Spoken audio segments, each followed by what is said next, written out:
Hello, creeps. It's me, John Kassir, the voice of the Crypt Keeper, and you're listening to Chronicles from the Crypt.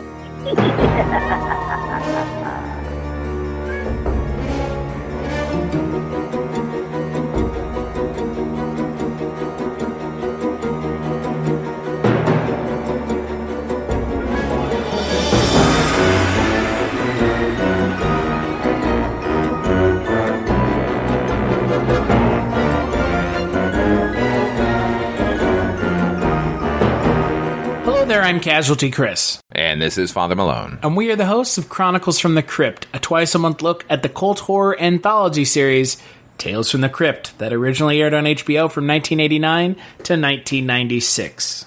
And on each of these podcasts, we're going to be doing 2 episodes of Tales from the Crypt.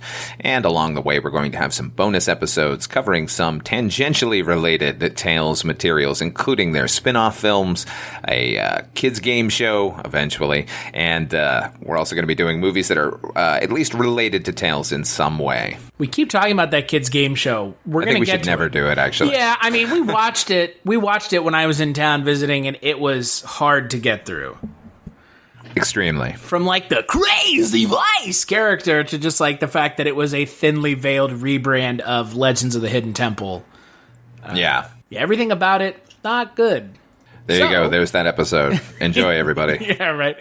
However, on this episode of Chronicles from the Crypt, we're going to be talking about the penultimate 2 episodes, I guess, for our episode of Season 3, Split Second and Deadline.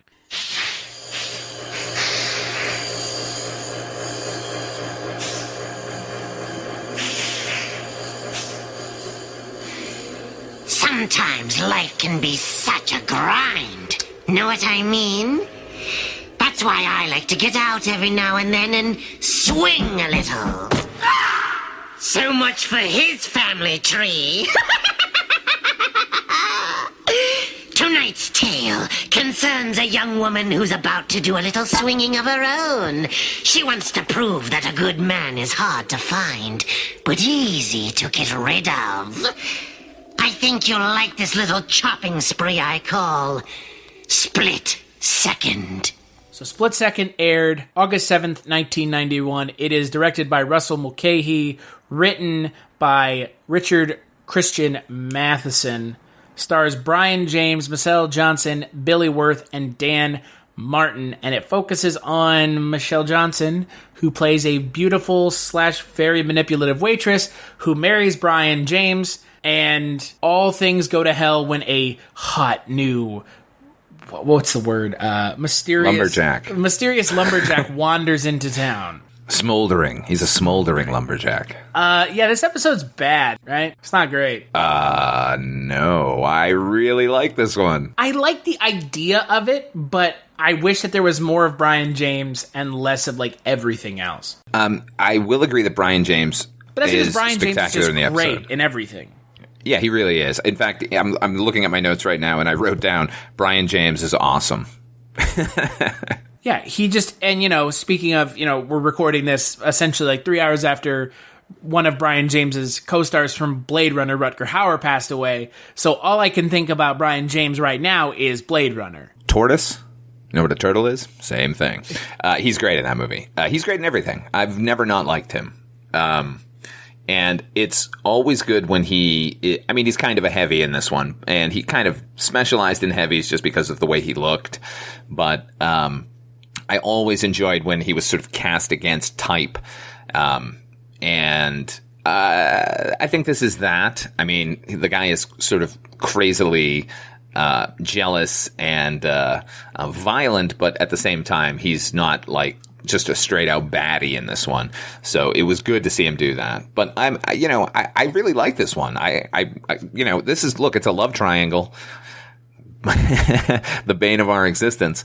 But I think this was actually really skillfully handled. I think, I like the script a lot. I also liked, as much as we are a bit puzzled by her as a human, I think Michelle Johnson's really good in it, and I really liked her character a lot. It's easy to make a femme fatale character, kind of just the same thing that we've seen over and over again. Like this one, at least, she narrates the story.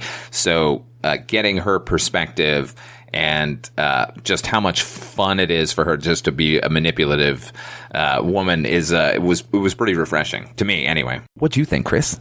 No, I'll agree. I mean, there are parts of this episode I did like. The fact that Michelle Johnson is narrating the episode is different, but the payoff is kind of dorky. It's kind of dorky. It's. Let me put it this way. It's more aptly. It's a little cartoonish. It is a bit cartoonish. That's what I'm getting at. It's cartoonish and like, okay, look, it is Tales from the Crypt. You know, the fact that they're at one point, I guess Dan Martin's character was hollowing out a log to stuff someone inside. Sure. Sure, why not? Tales from the Crypt. And I guess, to be fair, it is Tales from the Crypt, and the show is cartoony, and it is a live-action comic book. But it just feels a little out of place, if that makes sense. Nope. I think it's wholly appropriate and wonderful. You just like this episode because you're such a huge fan of people being stuffed inside of logs. And then chopped into many pieces, yes. That's... this act, it's funny... I'm a little bit shocked that the show never, and correct me if I'm wrong, but they never covered a story called Foul Play, which is one of the most famous Tales from the Crypt comics of all time, where you have a character on a baseball team. I think they're a minor league team, and he paints the spikes on his cleats with poison because there's a particular player that he doesn't like, and he slides into him and ends up killing him. And then when the team finds out, they end up luring him to a ballpark, and the last few panels are them playing a pickup game where they're using all of his body parts. So like his head is the ball, and his entrails are the baselines. This felt a little bit like that, in that everyone sort of comes together to exact revenge on these two. And I don't know. I kind of liked that. Like, it's weird to be cheering on a mob mentality of murder. Nevertheless, I think it's wholly appropriate here. Well, they deserve it. I'll tell you that much. Oh, I mean, for certainly. sure, they deserve it. I mean, they're terrible, terrible people. So. Yeah. And, you can't be hitting people with the blunt end of an axe over and over again in the head and then expect not to be chopped into pieces. Which, by the way, that scene's brutal. Oh, I mean, that scene where he unleashes his wrath on Billy Wirth is pretty brutal. But at the same time, I will take back what I said. It's not bad. It's just okay. It's not like a super standout. Season 3, end of the season. We've had some better episodes for sure. Yeah, but I will put this this season has run the gamut of it's been all over the place. Excellent to really some of the worst we've ever seen, and this is on the better part of the spectrum. Imagine that, no. Or Morning Mess. Morning Mess. Yeah, no, you're right. This season has been... And look, here's the other thing. The other thing that I don't appreciate about this episode is another goddamn love triangle. I know, yeah, and I get that, but it wasn't as clumsy as the other ones. No, it wasn't. It just kind of proves that you can do it. Less of the focus was the love triangle. It was like a forced love triangle. Yeah, I mean, exactly, because one of the participants was unwilling for a certain amount of time. This isn't like 3 different people scheming. This is one person scheming, and then the other 2 trying to not have that come about. So it's a little bit more of an interesting angle with the love triangles we've received thus far.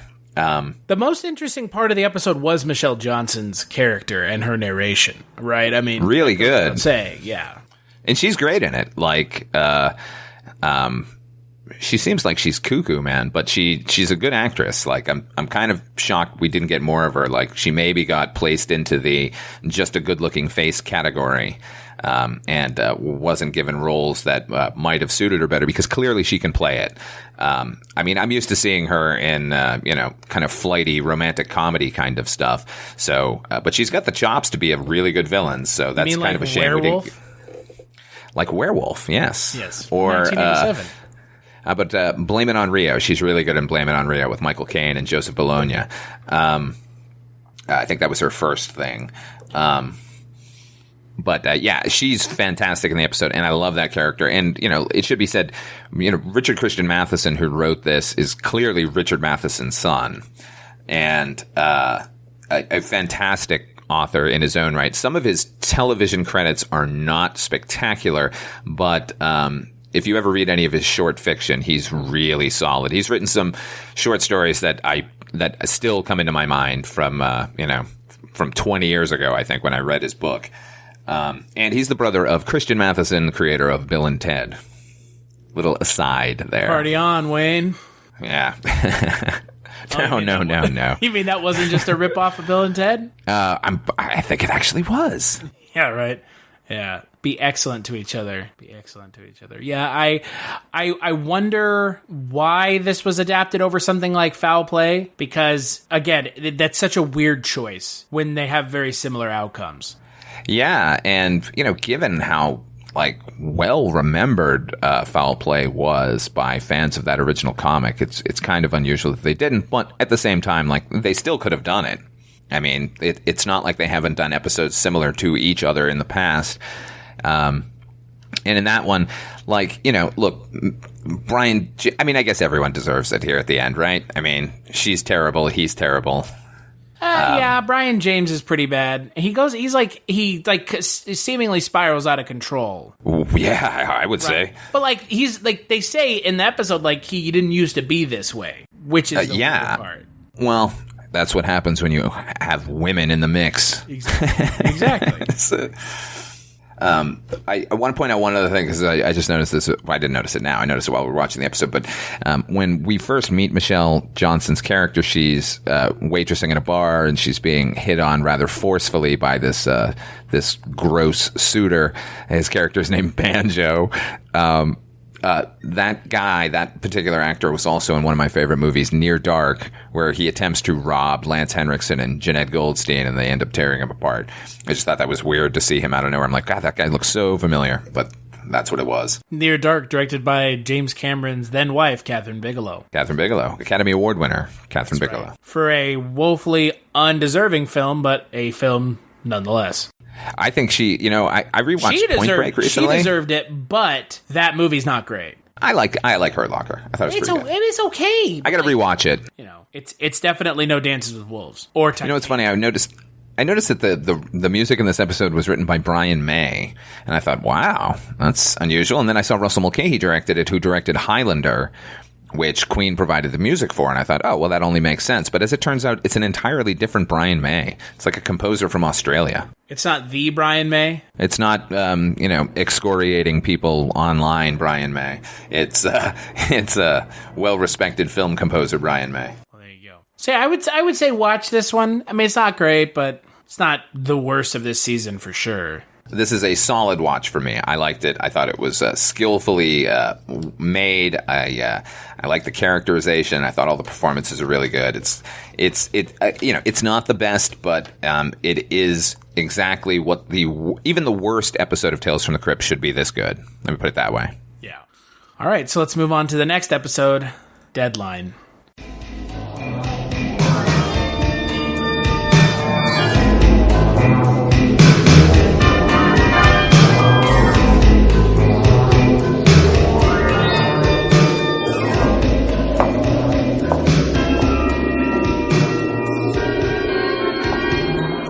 So, what'll it be, stranger? Can I interest you in a Mai Tai? Or would you prefer a rum and choke? Or maybe you'd like something a little stronger? I've got just the thing. It's a nasty little snootful about a newshound named Charlie, who needs a murder story and a drink. But not necessarily in that order. What some people won't do for a good stiff one. I call this little eye-opener Deadline. Episode aired August 14th, 1991. It is directed by Mr. Walter Hill. It is written by Walter Hill and Way Woods. stars Richard Jordan, John Polito, Richard Hurd, Marg Hellenberger, and it focuses on Richard Jordan's character, who's an alcoholic reporter who finds a muse in a beautiful woman, only to have it all go sideways on him. So I think I can say without a doubt that this is a bad episode. Dreadful. A really, really, really, really bad episode. And so weird, too, because the people that are involved are great in other things. Absolutely. Like, every actor on screen I like and I've enjoyed in other things. The people behind the camera I really like, and they've done awesome work here on this particular television series. We're both in agreement that Walter Hill directed the best episode of Tales from the Crypt. And to see this after how many seasons and knowing what the score is, like, what in the fuck? And this isn't, I don't know. I mean, I was with the episode for a while. I like Walter Hill's sort of weirdo obsession with broken men and trying to put their lives back together. Like, I can appreciate that. And I think for a while it's pretty good. Richard Jordan plays it really well as a former, hotshot reporter who has sunken into alcoholism and is just trying to get the next big story. Like, I think that's all, like, worthy material to mine in any medium. But the end of this episode is so fucking dumb that I can't, I don't remember watching it the first time, and I'm glad I will never watch it again. Yeah, I'm actually with you. I liked the beginning of the episode. I was with it. And then, oh my God, the ending is just,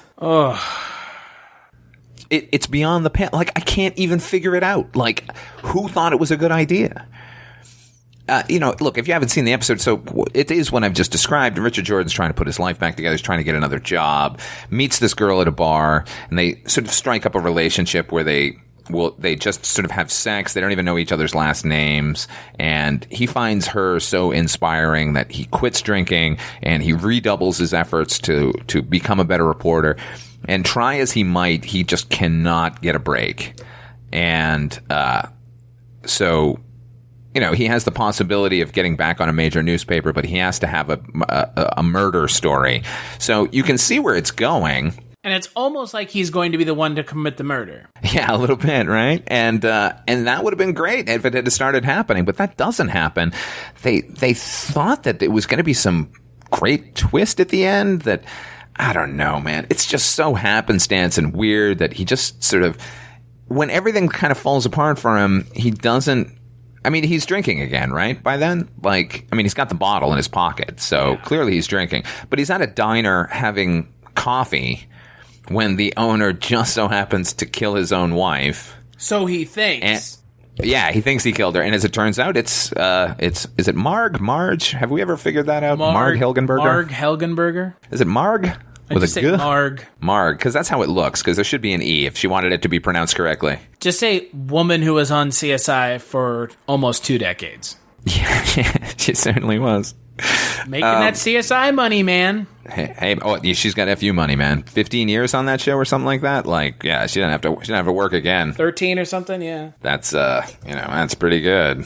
The residuals alone will make us wealthy beyond our wildest dreams. And she's good in the episode too, man. Oh yeah, she's, and Richard Jordan has the potential to have been. This has the potential of being a really memorable episode. Yeah, man, I was totally stoked for it to be one of the better ones. Don't stick I love Richard John Jordan. Polito with a fake Greek accent, though. That was weird, right? But I liked it. I mean, it's just another one of those, like, okay, sure, why not? John Polito, long lamented, a fantastic character actor. He's one of those guys that I always point people toward Miller's Crossing because his performance in that is so spectacular. Great character actor. And he's good here. You know what I mean? It's jarring for us to see him with the Greek accent because we know he doesn't have it. But I guess most people would probably know him from The Crow. He runs Gideon's pawn shop in that movie. He's great in that. You know what I know him from? What? Homicide: Life on the Street? The Rocketeer. Oh, right. He's in that too. He's great in that. Yeah, he plays Bigelow, like the guy who owns the airstrip. Right. Yeah. Folded in half. That's right. Yeah. That's what I know him man. from. But yeah, in this John episode, it's Polito. just like, what the fuck? Doing this like fake Greek accent. And like, you could have had John Polito as the lead in this episode. I still don't think it would have fixed anything. It wouldn't have fixed anything. You could have had the best actor in the world in this episode, and it wouldn't have fixed anything. And let me just quickly shout out to Richard Jordan here, who's I think still kicking around. If you have not seen a movie, I should probably just do a video about this. A movie Richard called Jordan is dead. Is he? He died in 1993. Oh, Jesus Christ! Yeah, he's not just dead. He's way dead. He's looking Crypt Keeper-esque at this point. His death is an antique. Yeah. He is long gone. Well, let me just say, go watch a movie called The Friends of Eddie Coyle from about 1973, I think, where he plays an FBI agent involved with it's a crime film taking place in Boston with Robert Mitchum as the lead, but there's so many good actors in it. It's such an interesting flick, and he's really great as this FBI agent in that. So my hat's off to him forever for that performance, and I think he did a creditable job here. I just the end. John Capodice. Oh, he's good. He's the bartender, right? Yeah, He's real good. I just know him from Ace Ventura. Oh, okay. And each time I see him, it's like, oh, it's the guy with the dick as big as that. What is he? Does he say cockroach dick? He saw the size of the cockroach's dick and became insanely jealous. Yeah, he's great. The cast is great. He's great. I mean, they should have had what's that guy's name? Roy Brock again? Is that his name? The guy who was the bartender like the first couple times. Oh, yeah. Yeah, that's kind of weird that Walter Hill like went in another direction there. I was expecting more Walter Hill people in it.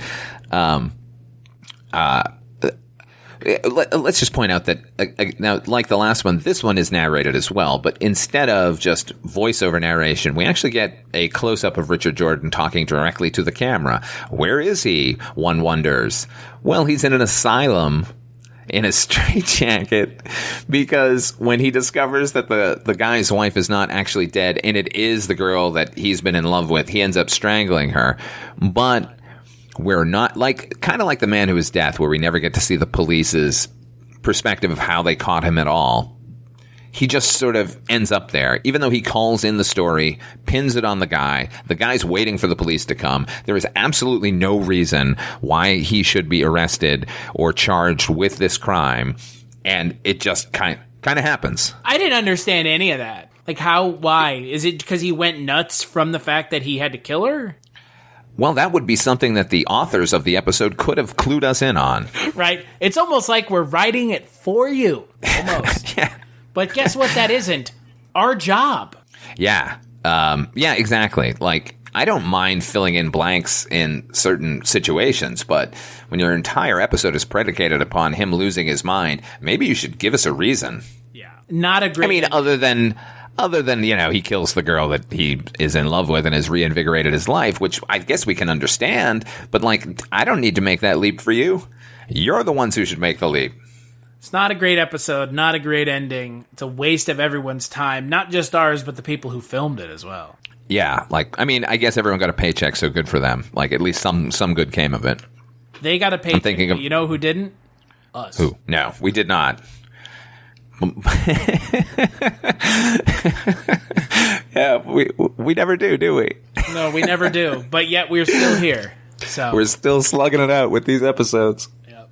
Not great. This is a hard skip for me. A very solid. This needs to be ignored.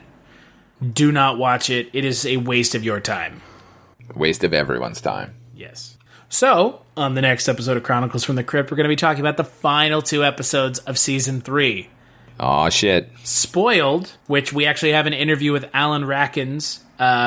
He played one of the main characters in that episode. And also, we're talking about Yellow, which is a feature-length episode, right? It's like an hour long. It's an hour. I mean, that's not a feature, but right. It's certainly longer than most of them. But it came from a feature. It did.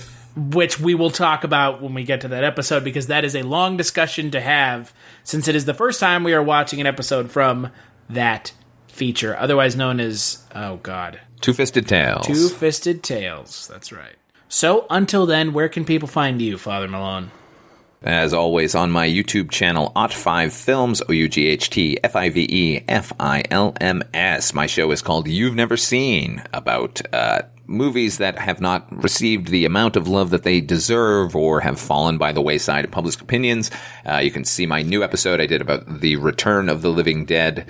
That's out now, and I'm working on another one right as we speak. Well, not at this moment, but it is being worked on. One might say that Return of the Living Dead is the best zombie film ever made. Yeah, I actually kind of lean in that direction, and that's look, one of my, if not my favorite film of all time is Dawn of the Dead, the original George Romero classic. I think it is a superlative piece of filmmaking.